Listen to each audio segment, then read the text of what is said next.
Selamat malam, saudara-saudara dalam kasih Yesus Kristus. Pada malam hari ini kita akan kembali untuk membaca dan merenungkan firman Tuhan. Firman itu terambil dari Perjanjian Lama, kitab Hosea, pasal yang ke-8, ayat 13 sampai kalimat awal dari ayat yang ke-14. Sebelumnya, mari kita berdoa. Bapa kami yang di sorga, tuntunlah kami dengan roh-Mu, supaya kami siap untuk mendengarkan firman-Mu, memahaminya, dan akan menerapkannya dalam kehidupan pribadi, kehidupan rumah tangga, kehidupan berjemaat. Hanya demi Dia firman yang memberikan hidup, Yesus Kristus. Amin. Hosea 8 ayat 13 sampai dengan ayat pertama, kalimat awal ayat 14. Mereka mencintai korban sembelihan. Mereka mempersembahkan daging dan memakannya. Tapi Tuhan tidak berkenan kepada mereka. Sekarang Ia akan mengingat kesalahan mereka dan akan menghukum dosa mereka. Mereka harus kembali ke Mesir. Kalimat awal ayat 14, Israel telah melupakan pembuatnya. Demikian pembacaan kita. Saudara-saudara sekalian, ayat-ayat yang dibacakan mengungkapkan suatu hubungan yang erat antara Tuhan dan Israel. Karena hubungan itu yang disebut ikatan perjanjian, maka selalu Tuhan memperhatikan apa yang dilakukan oleh umatnya. Disebut itu Mesir. Mesir adalah tanah perbudakan. 430 tahun mereka berada di Mesir sebagai budak orang Mesir. Di suatu saat, ketika perlakuan terhadap mereka begitu berat, maka Ia melakukan tindakan untuk melindungi, untuk menyelamatkan umatnya. Di bawah kepemimpinan Musa, umat itu dibawa keluar dari tanah perbudakan untuk dibawa ke tanah perjanjian di Kanaan. Dan selama perjalanan 40 tahun, Ia senantiasa menyediakan apa yang dibutuhkan oleh umatnya. Begitu mereka membuat patung yang disembah, suatu berhala, maka Ia mengambil tindakan terhadap umatnya.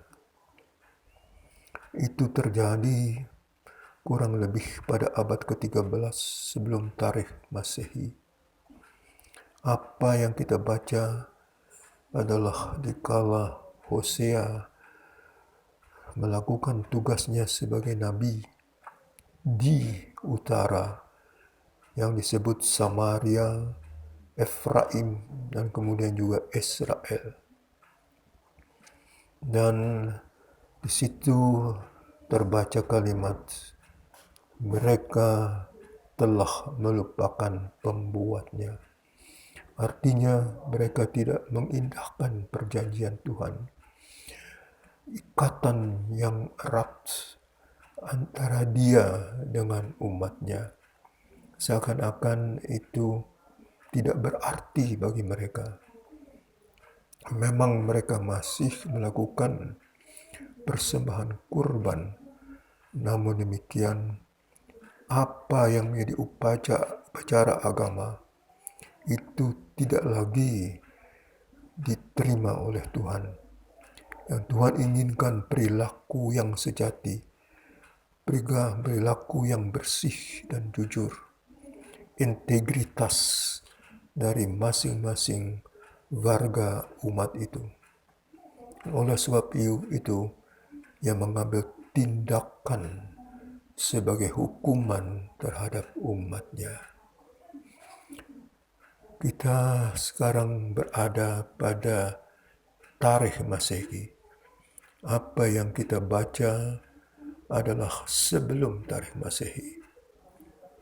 Saudara-saudara sekalian, umat Tuhan adalah gereja. Baca saja 1 Petrus 2 ayat 9 sampai dengan 10.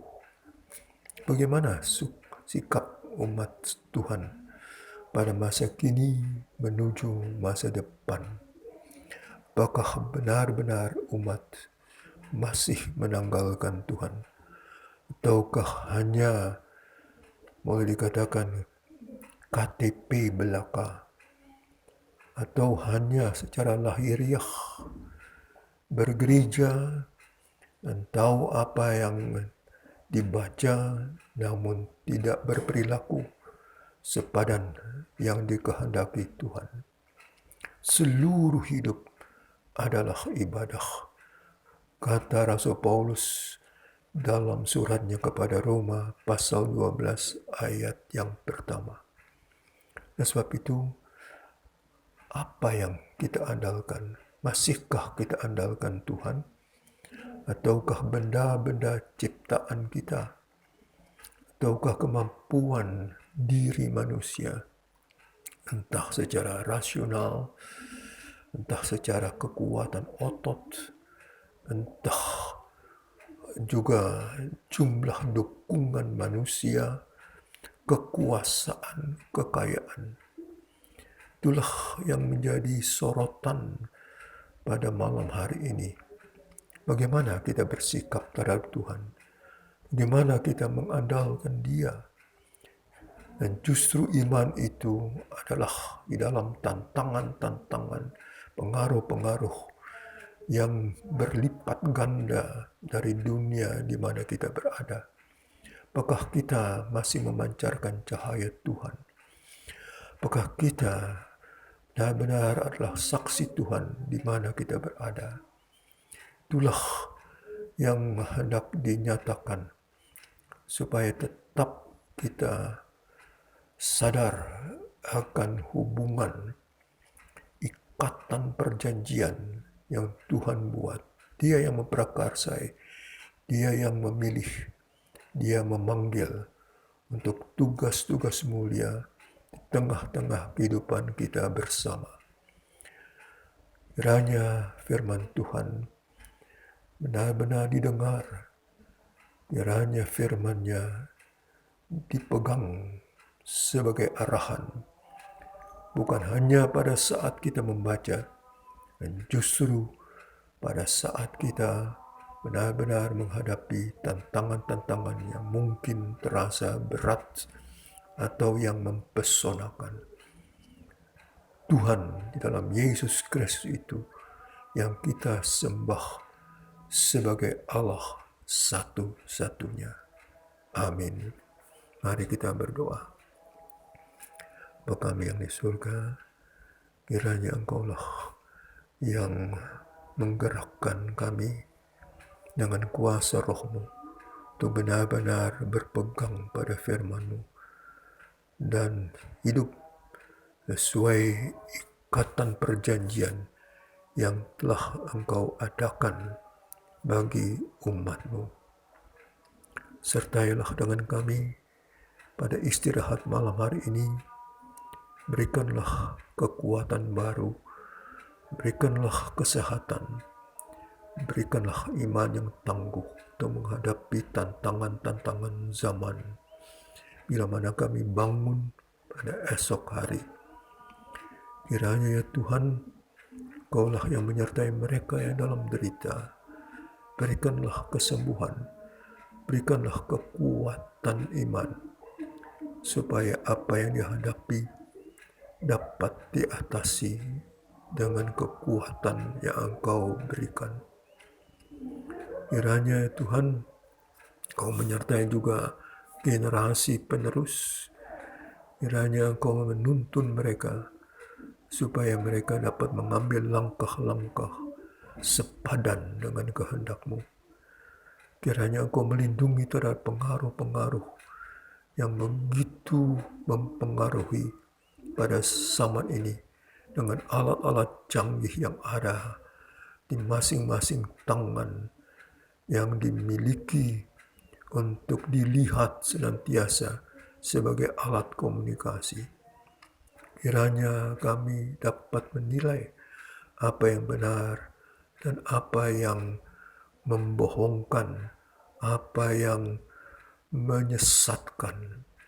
Kiranya Engkaulah yang menggugah baik generasi penerus dan juga mereka yang sudah lebih dulu berada di tengah-tengah dunia ini. Kiranya Engkaulah yang menyertai seluruh pemimpin bangsa. Kiranya Engkaulah yang memberikan hikmat kebijaksanaan, supaya keadilan, kesejahteraan, kebahagiaan dapat diwujudkan.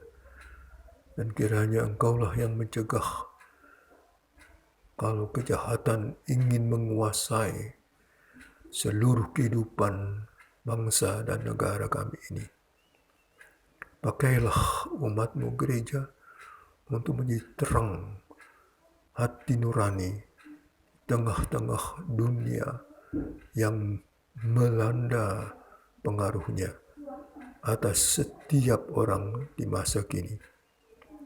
Ya Tuhan, dengarkanlah seru doa hanya demi Dia, Yesus Kristus, Tuhan dan Juru Selamat kami. Amin.